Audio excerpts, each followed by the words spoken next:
भाग्य का लिखा कभी नहीं मिटता। ये एक पंडित और यमदूत की कहानी है। दोस्तों, कहानी को ध्यानपूर्वक सुनिएगा। बहुत ही अच्छी कहानी है। जय श्री कृष्ण। दोस्तों, एक समय की बात है।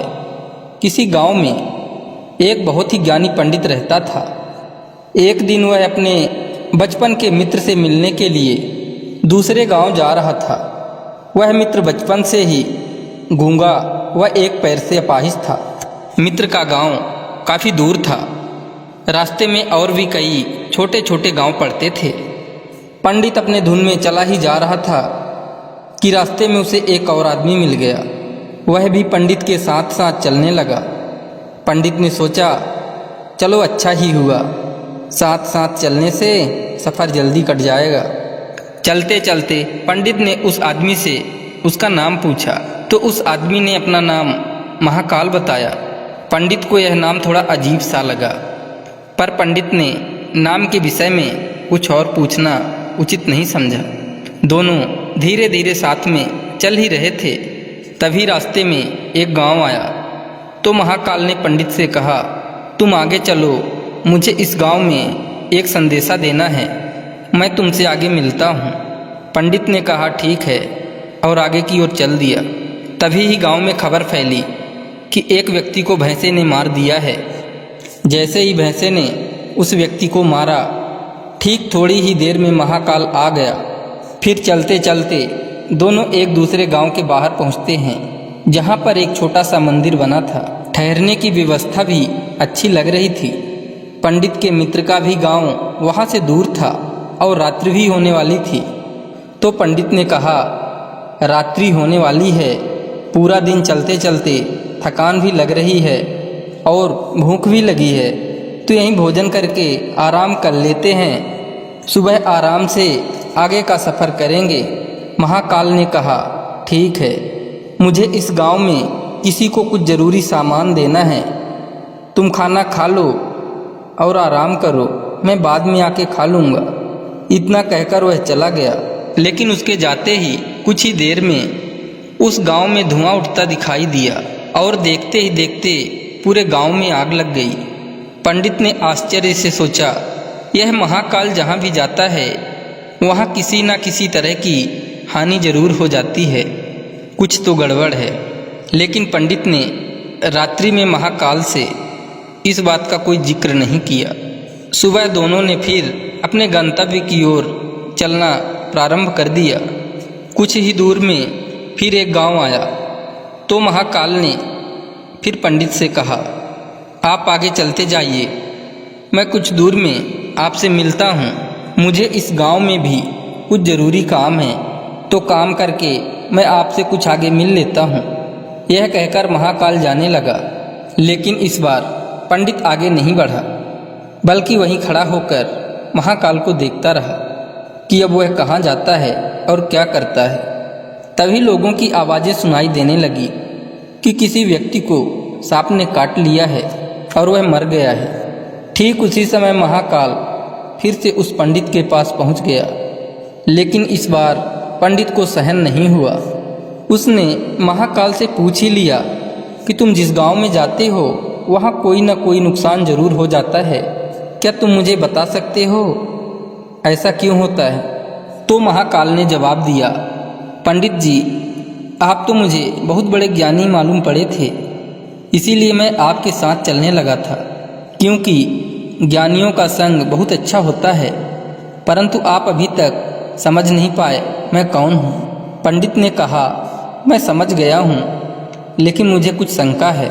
अगर आप ही अपना उपयुक्त परिचय दे दें तो मुझे आसानी होगी।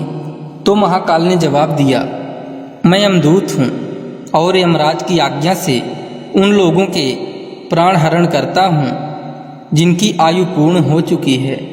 हालांकि पंडित को पहले से ही इस बात की शंका थी, फिर भी महाकाल के मुंह से यह सुनकर पंडित घबरा गया। लेकिन फिर से हिम्मत करके पूछा, अगर ऐसी बात है और तुम सचमुच ही यमदूत हो तो बताओ, अगली मृत्यु किसकी है? यमदूत ने जवाब दिया, अगली मृत्यु तुम्हारे उसी मित्र की है जिससे तुम मिलने जा रहे हो। और उसकी मृत्यु का कारण भी तुम ही बनोगे। यह बात सुनकर पंडित सहम सा गया और सोच में पड़ गया कि वास्तव में यदि यह महाकाल यमदूत हुआ तो उसकी बात भी सही होगी और उसके कारण मेरे बचपन के सबसे घनिष्ठ मित्र की मृत्यु हो जाएगी। इसलिए अच्छा यही होगा कि मैं अपने मित्र से मिलने ही न जाऊं। कम से कम मैं तो उसकी मृत्यु का कारण नहीं बनूंगा। महाकाल ने कहा, तुम जो सोच रहे हो वह सब मुझे पता है, मगर तुम्हारे अपने मित्र से मिलने न जाने से नियति नहीं बदल जाएगी। तुम्हारे मित्र की मृत्यु निश्चित है और वह अगले कुछ ही क्षणों में घटित होने वाली है। महाकाल के मुंह से ऐसी बातें सुनकर पंडित को झटका सा लगा, क्योंकि महाकाल ने उसके मन की बात जान ली थी, जो एक साधारण व्यक्ति के लिए संभव नहीं है। अब पंडित को विश्वास हो गया कि यह महाकाल सचमुच में ही यमदूत है, इसलिए वह मित्र के मृत्यु का कारण न बने, इस कारण वह पीछे की ओर मुड़ा और अपने गांव की ओर जाने लगा। परंतु जैसे ही पंडित मुड़ा, उसका मित्र तेजी से उसकी ओर आता दिखाई दिया, जो पंडित को देखकर अत्यंत प्रसन्न दिख रहा था। अपने मित्र के आने की गति को देखकर पंडित को ऐसा लगा जैसे कि उसका मित्र काफी समय से उसके पीछे ही आ रहा है, लेकिन वह बचपन से ही गूंगा था और पैर से अपाहिज था, इसलिए न तो पंडित तक पहुंच पा रहा था और न ही पंडित को आवाज देकर रोक पा रहा था। लेकिन जैसे ही वह पंडित के पास पहुंचा, अचानक उसकी मृत्यु हो गई। पंडित हक्का बक्का होकर महाकाल की ओर देखने लगा, जैसे कि वह पूछना चाह रहा हो कि आखिर क्या हुआ। महाकाल ने पंडित के मन की बात समझ गया और बोला, तुम्हारा मित्र पिछले गांव से ही पीछे पीछे आ रहा था, लेकिन वह अपाहिज और गूंगा होने की वजह से तुम तक नहीं पहुंच सका। उसने अपनी संपूर्ण ताकत लगाकर तुम तक पहुंचने की कोशिश की, लेकिन बुढ़ापे में बचपन जैसी ताकत नहीं होती, इसलिए हृदयाघात के कारण तुम्हारे मित्र की मृत्यु हो गई। क्योंकि तुमसे मिलने के लिए वह अपनी सीमाओं को लांघते हुए तुमसे मिलने के लिए पीछे पीछे भाग रहा था, इसलिए अपने मित्र के मृत्यु का कारण तुम ही बने। अब पंडित को विश्वास हो चुका था कि सचमुच में महाकाल एक यमदूत है और उसका कार्य जीवों के प्राण हरना है। पंडित एक ज्ञानी व्यक्ति था, इसलिए यह भी जानता था कि मृत्यु पर किसी का बस नहीं चलता, सभी जीवों को एक न एक दिन तो मरना ही है। यही सोचकर उसने अपने आप को संभाल लिया, लेकिन अचानक पंडित के मन में स्वयं की मृत्यु के बारे में जानने की इच्छा हुई, इसलिए उसने महाकाल से कहा, जब मृत्यु मेरे मित्र की होनी थी तो तुम शुरू से ही मेरे साथ क्यों चल रहे थे? महाकाल ने जवाब दिया, मैं तो सभी के साथ चलता हूँ और हर क्षण चलता रहता हूँ, किंतु लोग पहचान नहीं पाते, क्योंकि लोगों के पास अपनी समस्याओं के अलावा किसी और व्यक्ति, वस्तु या घटना के संदर्भ में सोचने व उसे देखने समझने का समय ही नहीं होता।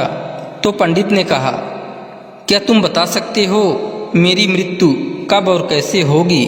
तो महाकाल ने कहा, हालांकि किसी सामान्य जीव को यह जानना उपयुक्त नहीं है, क्योंकि कोई भी जीव अपनी मृत्यु के बारे में जानकर दुखी ही होता है, लेकिन तुम ज्ञानी व्यक्ति प्रतीत होते हो और अपने मित्र की मृत्यु को जितनी आसानी से सहन कर लिया है, उसे देखकर लगता है तुम अपनी मृत्यु के बारे में जानकर भी दुखी नहीं होगे।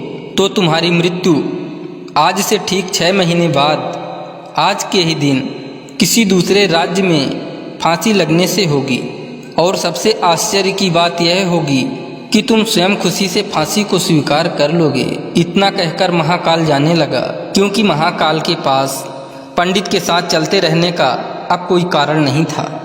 पंडित भी अपने मित्र की यथाशक्ति कर्मकांड करके अपने गांव चला गया, लेकिन कोई व्यक्ति कितना भी ज्ञानी क्यों न हो, अपनी मृत्यु की बात जानकर व्यथित तो होता ही है और मृत्यु से बचने के लिए कुछ न कुछ करता ही है।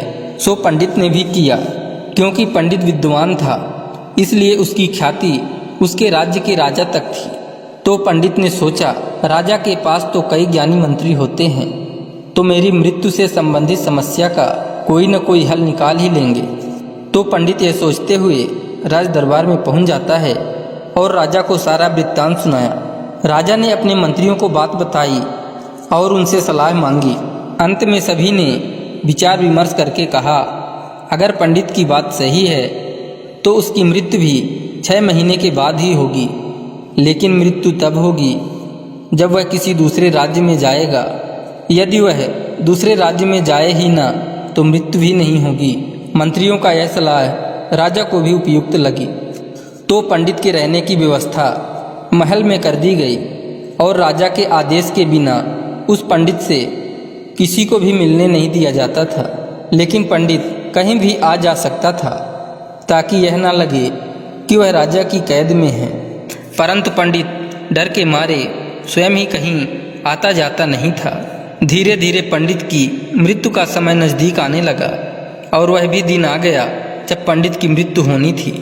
तो जिस दिन पंडित की मृत्यु होने वाली थी तो पंडित डर के मारे उस दिन जल्दी ही सो गया ताकि जल्दी से वह रात बीत जाए और अगला दिन आ जाए तो मृत्यु टल सके।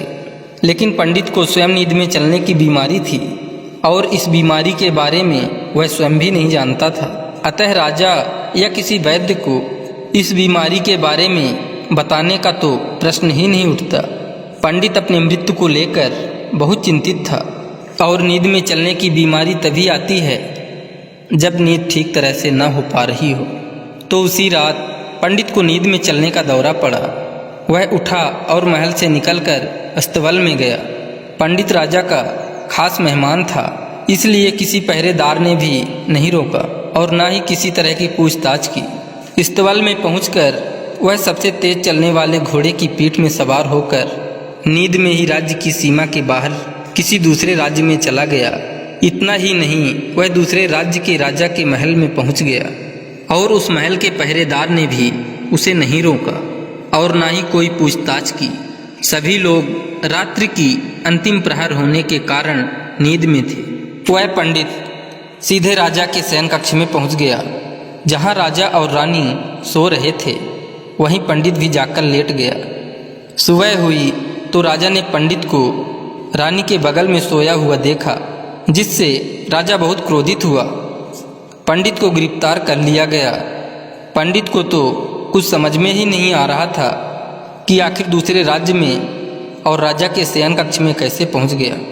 लेकिन वहाँ ये सब सुनने वाला कौन था। राजा ने पंडित को दरबार में हाजिर करने को हुक्म दिया। कुछ समय बाद पंडित को दरबार में लाया गया। कुछ समय बाद राजा का दरबार लगा। जहाँ राजा ने पंडित को देखा और देखते ही इतना क्रोधित हुआ कि पंडित को फांसी पर चढ़ा देने का आदेश सुना दिया। फांसी की सजा सुनकर पंडित कांप गया। फिर भी कुछ हिम्मत कर राजा से कहा, महाराज, मैं नहीं जानता कि राजमहल में कैसे पहुंचा। मैं ये भी नहीं जानता हूँ कि आपके शयन कक्ष में कैसे आया और आपके राज्य के किसी पहरेदार ने रोका क्यों नहीं। लेकिन मैं इतना जानता हूँ कि आज मेरी मृत्यु होनी थी और होने भी जा रही है। राजा को यह बात थोड़ी अटपटी लगी। उसने पूछा, तुम्हें कैसे पता कि आज तुम्हारी मृत्यु होनी है?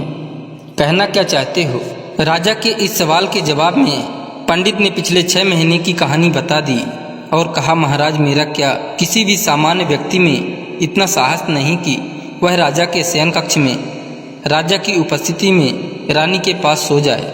राजा को पंडित की बात में थोड़ा सत्यता दिखाई दिया, परंतु उसने सोचा यह मृत्यु से बचने के लिए महाकाल और अपनी मृत्यु की भविष्यवाणी का बहाना बना रहा है।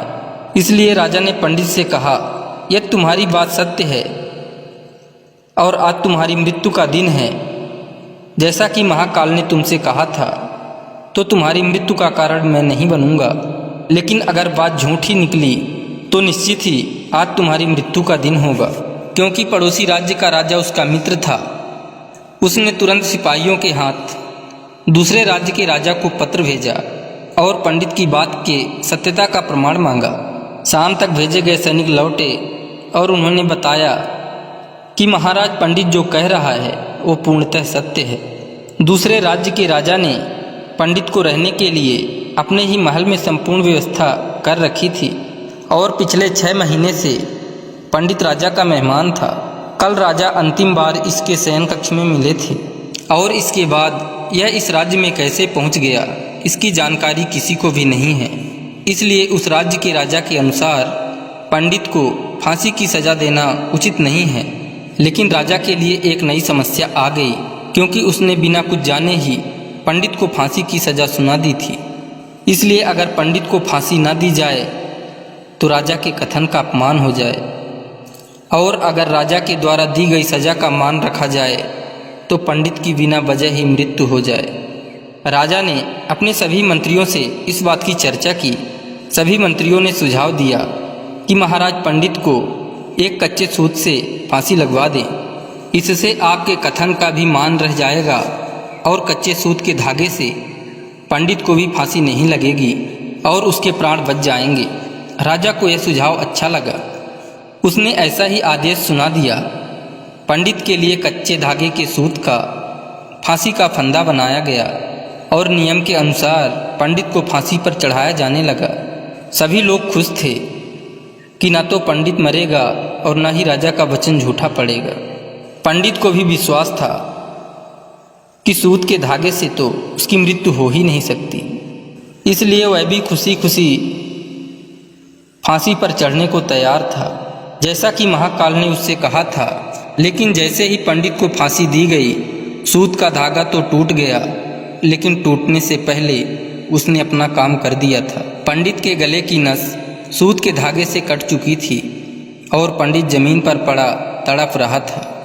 हर धड़कन के साथ उसके गले से खून की फुहार निकल रही थी और देखते ही देखते पंडित का शरीर पूरी तरह से शांत हो गया।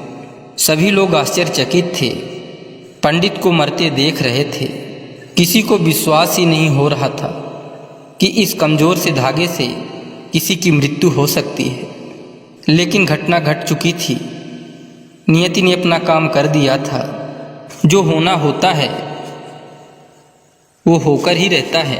हम चाहे जितनी भी सावधानियां बरतें, जितना भी उपाय कर लें, लेकिन हर घटना और घटना का पूरा प्रणाली पहले से ही तय होता है, जिसे हम थोड़ा सा भी इधर उधर नहीं कर सकते। इसलिए ईश्वर ने हमें भविष्य जानने की क्षमता नहीं दी है, ताकि हम अपने जीवन को ज़्यादा बेहतर तरीके से जी सकें। और यही बात उस पंडित पर भी लागू होती है। यदि पंडित ने महाकाल से अपने मृत्यु के बारे में न पूछा होता तो 6 महीने राजा की कैद में रहकर डर डर के जीने की बजाय ज़्यादा बेहतर ज़िंदगी जीता। दोस्तों, अगर कहानी अच्छी लगी हो तो चैनल को ज़रूर सब्सक्राइब करें, वीडियो को लाइक करें, शेयर करें एवं कमेंट करें। जय श्री कृष्णा। राधे राधे।